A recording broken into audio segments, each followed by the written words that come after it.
let's talk about that multi-billion-dollar business where they have reality shows on TV because they're so popular, aren't they? Makeovers. Some of you looking around could do with some.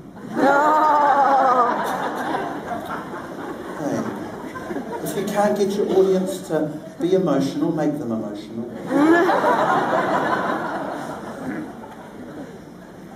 All jest aside, we need to realise that the multi-billion-dollar industry of cosmetic surgery and the following and subsequent programs that we see on TV, makeup, perfume, all of this is an attempt to drive what exists across our planet and has since the beginning of time, a sense of low self-esteem.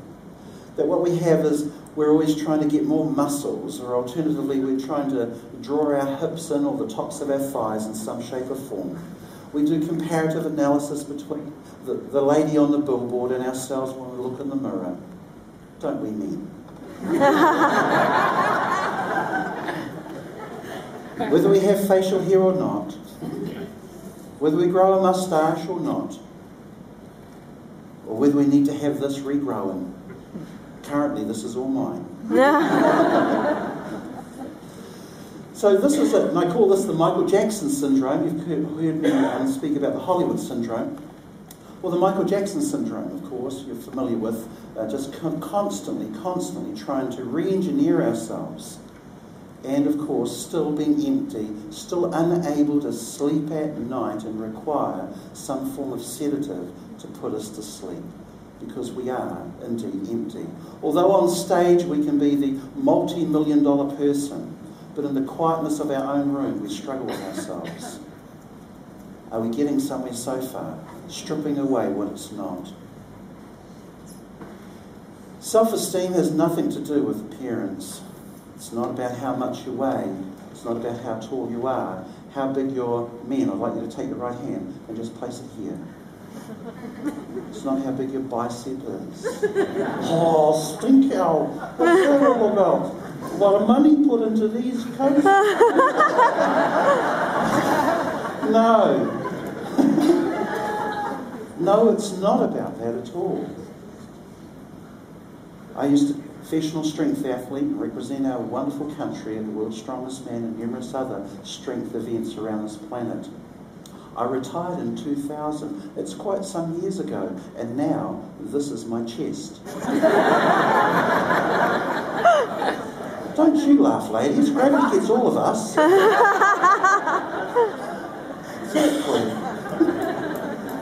It's not about your appearance, because one day this amazing machine that you've trained so hard at having and toning it and trimming it and sucking it in and sticking it out where it's meant to be, will one day be captured by gravity. Yes. I'd like you to do this for me. One hand up like that. Excellent. And form a fist with the other hand.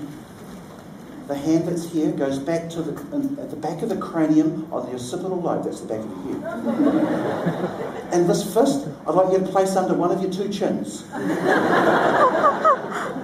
Okay, some of you were thinking about three, right? Now, the back hand goes forward, front, and now say to them, yes, Colin. Excellent, we're getting somewhere. No to Toastmasters. If you can't generate audience engagement, make them. Is that in the Toastmasters manual? Put it as an adjunct. Facial appearance, figure. There's nothing more condemning than trying to compare your amazing, unique sense of who you are and the appearance that you have with what's popular.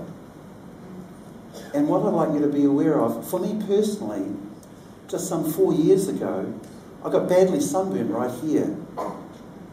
And I thought, you know, pink, and it fades. And I thought, oh, heck, I burnt my lips because I do a lot of surfing. And burnt my lips, didn't use the old USPF, and I got sunburnt right here. And then I noticed it started to spread to here. Some of you will be able to see that, which is like this. And It's called vitiligo. Unknown cause, it's autoimmune. It's got to do with the autoimmune system, but they don't know why it happens. Often you might even know some people where it happens on their hands. Are you familiar with this? Hands up if you know, you've seen people like this. It's not uncommon. And around 3 to 5%, but apparently with the way the sun is now and with the ozone, more of us are experiencing it. And when I went through realising that, oh, I'm starting to get all patchy, which is what the name vitiligo means. It means patches, as in, for instance, cows, on the pattern on cows. We start to lose our pigment, and there's no known cure. Isn't that amazing? And what I started to struggle with was, oh, maybe I should wear some camouflage makeup, because I speak for a living. And if this gets really aggressive, we can end up with this sort of thing here, which was a top anchor man in the States who hid it for a number of years. And he was on TV as an anchor newsman, and he hid it. And a child emailed him and said to him, do you have vitiligo? Because I just noticed a patch of it on one of your hands, watching TV. And the child said, because if you do, would you be willing to make a public announcement that you have it? Because I'm afraid to go outside. Aww. I see school children walking to school with vitiligo on their face, and they're like this. Now, I speak for a living. And I went through that paradox of, do I cover it up? Because you can get makeup to do it, just as this gentleman here did. Or do I truly walk the talk and understand that self-esteem's got nothing to do with my appearance? Because I'm sure they're going to tell you how to get it. Do we understand that? And this, of course, was popularised by the late Michael Jackson. It wasn't that he didn't like to be black, it was that he was stricken down with vitiligo, and that's when he wore the glove. It happened on his hand. And then, of course, that's why he walked around with an umbrella. People thought that he was eccentric. No, he had vitiligo. It's like you're becoming an albino. Do you understand that now? So it's a really legitimate disease.